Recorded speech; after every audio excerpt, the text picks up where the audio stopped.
안녕하세요, 여러분. 뉴진스와 어도어의 법적 싸움이 시작되고 서로 이제 폭로하기 바쁜데 새로운 주장을 뉴진스가 이제 하고 있더라고요. 그래서 무슨 주장을 하나 살펴보았는데요. 몇 가지를 이제 읽어보자면 첫 번째, 제주항공 참사 추모 리본 사건. 뉴진스 측은 어도어 모기업인 하이브가 지난해 12월 제주항공 참사 직후 일본 TV 출연 당시 추모 리본을 착용하려 했으나 방해했다는 취지의 주장을 내놨다. 뉴진스 측은 재판에서 어도어 관계자가 추모 리본을 달면 일본 시청자들의 문의 전화 폭주로 방송국 업무가 마비돼 방송사고가 난다며 착용을 만료했다고 주장했다. 실제 당시 방송을 보면 같은 시상식에 참석했던 하이브 레이블의 다른 걸그룹 르세라핌, 아일릿이 착용한 리본과 뉴진스가 착용한 리본의 모양이 다르다. 뉴진스 측은 직접 일본 방송국을 통해 전혀 문제 없다는 입장을 전달받았고 한이가 부랴부랴 추모 리본을 만들어 무대에 섰다고 전했다. 그러나 하이브는 재판 직후 곧바로 잘못된 사실이라며 추모 리본 폐용을 회사가 막을 이유가 없다고 반박했다. 이게 첫 번째 주장이고요. 두 번째 주장은 한이 무시의 사건 CCTV 영상 공개. 이게 두 번째 사건인데요. 이 CCTV 영상을 어도어 측이 이제 공개를 했더라고요. CCTV 영상을 보면은 인사를 다들 잘해.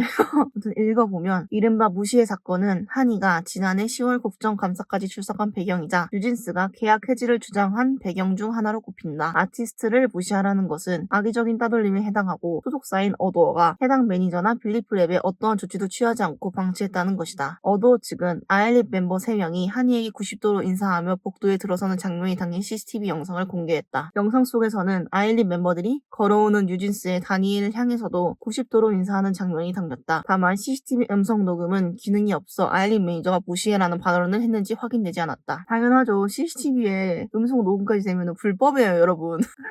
아니 지들이 학교야? 왜 이래? 그리고 또한 어도어는 미니진과 한이의 카카오톡 대화 내용을 증거 자료로 공개하며 한이 역시 무시의 사건을 가볍게 여기도 있다고 주장했다. 이에 따르면 한이는 네 분이 스타일링 방에서 나왔는데 그쪽 매니저님이 모른 척하고 지나가라고 말하신 걸 들었다고 상시 상황을 전달했다. 그러면서 정확히 그 단어들이었는지 기억은 없고 그냥 대충 그런 말이었어요 라며 본인이 들은 말이 정확하지 않을 수 있다고 설명했다. 이를 두고 민 전 대표는 무시해? 이거? 모두가 너를 무시한 거냐? 아일릿 멤버 모두가 너를 무시했어? 네 인사 받지 말고 매니저가 시킨 거? 라고 여러 차례 질문을 했고 한이는 잘 모르겠어요. 저도 그냥 웃겨요. 등의 발언을 했다. 이에 어도어 측은 한이 본인도 크게 문제 삼을 일이 아니라고 이야기한 사안을 민 전 대표가 무시해로 사건을 키웠다고 주장했다. 그러면서 이 이슈가 전속 계약 해지 사유로 둔갑한 것은 허위 명분 만들기에 불과하다고 지적했다. 한이는 재판이 끝나고 새로운 뉴진스 계정을 통해 제가 그 메시지를 쓴 사람인데 어떻게 대화의 한 부분을 당신의 요점에 맞게 바꿀 수 있을까요? 당신이 우리를 위해 최선을 다하는 회사로 자신을 표현하는 동안 말이죠. 라며 제발 저를 그만 좀 괴롭히세요. 어도어와 하이브 라고 공개적으로 비판했다. 또 추가 게시물을 통해 하고 싶은 말은 많지만 이 문제를 더 크게 확대할 필요가 없다고 생각해서 참고 있습니다. 그러나 우리에 대해 더 많은 잘못된 억측을 할 용기가 있다고 생각한다면 조용히 있지 않겠습니다. 라고 적었다. 근데 여러분 이걸 보면은 다 자기 말로 반박이 가능하잖아요. 그리고 이제 어도어가 카카오톡 깐 거에 대해서 본인들이 느꼈을 때 이게 정당하지 않다라고 생각이 들면은 그 전에 앞뒤 내용까지 같이 본인이 까면 돼요. 근데 왜 안 까? 못 까는 거겠지. 그냥 까고 얘기를 하면 돼. 그냥 속 시원히 얘기를 하면 되거든요. 근데 지금 보면은 그냥 숨기기밖에 더 돼요, 사실. 그리고 세 번째 주장인데요. 하이브가 르세라핌만 특별 대우했다. 뉴진스 측은 하이브가 산하 레이블 소스뮤직 소속 르세라핌과 차별 대우했다고 주장했다. 이에 대한 근거로 뉴진스 멤버 혜인의 명품 앰버서더 사건을 언급했다. 뉴진스 측은 혜인이 특정 브랜드 앰버서더로 발탁됐지만 이후 갑자기 같은 브랜드의 앰버서더로 르세라핌이 발탁됐다. 브랜드 측이 확인해보니 하이브가 직접 요청한 일이었고 브랜드 측이 당연히 뉴진스 측의 사전 양해를 구한 줄 알고 있었다고 사과했다라고 주장했다. 소스뮤직 측은 공식 입장문을 통해 르세라핌은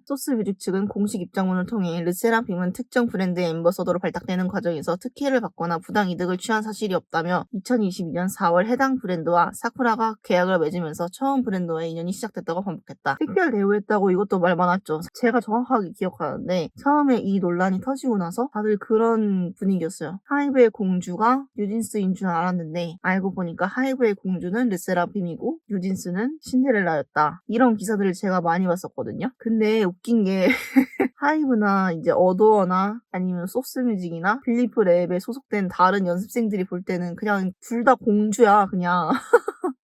누가 잘 됐고 못 됐고를 떠날 게 아니라 그냥 둘 다 공주라고 그냥 둘 다 운이 좋았어. 근데 사람들이 왜 가만히 있고 본인들을 좋아해 주겠어? 운도 실력이라고 생각을 하니까 사람들이 좋아해 주는 거잖아요. 물론 당연히 그만큼 노력을 해야 되겠지. 그리고 그 노력이 뒷받침해 주는 만큼 이제 운도 따르는 거니까 이제 본인들도 그걸 알고 사람들한테 이제 좀 잘해 주는 거겠죠. 그리고 이제 그런 것도 있었어요. 르세라핌 데뷔할 때는 이제 모든 직원들이 나와서 르세라핌을 축하해 줬는데 뉴진스가 데뷔할 때는 그냥 조그만한 케이크 하나 들고 축하를 했다. 여러분 생각을 해보세요. 르세라핌이랑 뉴진스 둘 다 이제 좋은 그룹이죠. 근데 하이브 입장에서는 인지도가 전혀 없는 뉴진스보다 인지도가 있는 사람들이 포함된 르세라핌한테 조금 더 갈 수밖에 없겠지. 왜냐? 인지도가 있는 상태에서 데뷔를 하면은 그만큼의 팬층을 더 확보를 하고 이제 들어가는 거잖아요. 아예 제로 베이스에서 시작하는 것보다는. 그러니까 이제 기대를 조금 더 할 수밖에 없다라고 이제 저는 생각을 하고요. 근데 이제 본인들은 대신에 미니진이 잘 해줬잖아. 미니진 첫 걸그룹이라고 엄청 언론에서 띄워줘가지고 뮤비도 3개 찍고 그런 거 아니었어?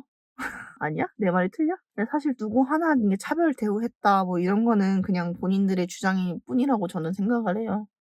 물론 본인들은 억울하겠지. 근데 저는 이런 주장들을 할 거면은 증거를 갖고 왔으면 좋겠어요. 지금 증거라고 내민 것들이 전부 그때 내 기분이 그랬어요. 그냥 이런 거잖아요. 그냥 기분에 호소를 하는 거잖아. 감정에 호소를 하는 거지. 기분이 증거면 내가 여기 악플 쓰는 애들 고소할 때 그렇게 얘기해도 되겠네? 얘네가 나한테 악플 달아가지고 내 기분이 그지 같았어요. 너 벌 받아야 돼. 너 나빴어. 이런 뉘앙스잖아요. 그리고 지금 아일리시랑 르세라핌 머리색 계속 자꾸 싸움을 끌어들이고 있는데 그만해야 돼 진짜. 남 끌어내기 그만해야 돼. 사람들이 왜 뉴진스 일에 대해서 피로감을 느끼는지 아세요? 계속 질척이니까 그만 보고 싶거든. 안 궁금해? 그리고 싸울 거면은 혼자 싸우라고. 왜 전망으로 난사를 해? 이미 타 그룹들은 욕이란 욕은 진짜 다 먹고 조롱이란 조롱은 다 들었어요. 정말 많이 들었어. 그리고 사실 여러분 무슨 업계를 가든 그 시장에서 성공한 거는 무조건 카피캣이 많이 나와요. 예를 들어볼까요? 스타벅스의 슈크림 라떼 다들 아시나요? 스타벅스의 슈크림 라떼 대박 나자마자 다른 카페에서 뭐 슈크림 라떼 비슷하게 팔았죠? 이런 것처럼. 그리고 육개장 컵라면. 육개장 컵라면 잘 나가니까 비슷한 육개장 컵라면이 또 나왔죠. 이런 것처럼 원앤올리는 없다고 저는 생각을 해요. 그냥 처음 시작한 게 본인들인 거지. 내가 처음 시작했으니까 내 거야! 빽! 이런 거는 언제까지 할 거야? 언제까지 먹힐 거라고 이게 생각을 해? 응? 그만 징징거려야지. 그리고 그렇게 따지고 보면은 청량돌이 뉴진스만 있는 게 아니잖아요, 여러분. 그리고 저는 이번 기회에 법원에서 그냥 어두워지게 손을 들어줬으면 좋겠어요. 그래야 이제 선례가 안 생길 거 아니에요. 안 그러면은 제2, 제3회 이런 일들이 안 생길 보장이 있나요, 여러분? 그리고 마지막으로 이제 댓글들 달린 걸 보면은 좀 웃긴 게 무시해라는 발언이 언어폭력도 폭력이에요 라고 얘기를 하는데 맞지, 폭력이지. 근데 사회생활은 해봤니? 궁금하다. 여기서 제가 얘기하는 사회생활은 월급 루팡, 패급 이런 사람들이 하는 사회생활이 아니라 정상인, 멀쩡한 사람이 하는 사회생활이 기준인 거예요, 여러분. 다들 아시죠? 명심해라. 멀쩡한 사람이다. 사회생활 하고 나서 이야기하자, 얘들아. 알았지? 사회생활도 안 해본 애들이. 그럼 다음 영상에서 만나요. 안녕!